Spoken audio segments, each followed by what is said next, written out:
ठाणेकरांसाठी महत्त्वाची बातमी. ठाण्यात रामनवमी निमित्त वागळे परिसरामध्ये वाहतूक बंदी करण्यात येते. रामनवमीच्या भव्य मिरवणुकीमुळे वागळे ट्रॅफिक सब डिव्हिजनमधील अनेक रस्ते हे दुपारी 1 वाजल्यापासून ते रात्री 11 वाजेपर्यंत बंद राहणार आहेत. यामध्ये हनुमाननगर, वागळे बस डेपो, साठेनगर आणि इंदिरानगर कामगार नाका हे प्रमुख मार्ग प्रभावित होत आहेत. ठाणे ट्रॅफिक विभागाने दिलेल्या सूचनांनुसार या बंदीचा आदेश जे आहेत ते भव्य मिरवणुकीमुळे गर्दी आणि वाहतूक कोंडी टाळण्यासाठी करण्यात आलेत.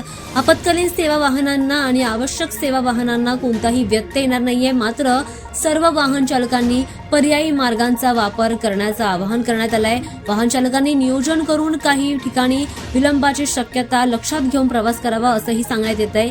या मार्गबंदीमुळे आता संपूर्ण वागळे इस्टेट भागात वाहतूक व्यवस्था बदलली जाते. त्यामुळे ट्रॅफिक अपडेटसाठी स्थानिक पोलीस आणि वाहन आणि वाहतूक प्रशासनाकडून मिळणाऱ्या सूचना वेळेवर तपासण्याचं आवाहन करण्यात येत आहे. त्यामुळे प्रवास करताना या रस्त्यांचं जे काही आहे ते नियोजन करून तुम्ही प्रवास करावा असं आवाहन वाहन चालकांना करण्यात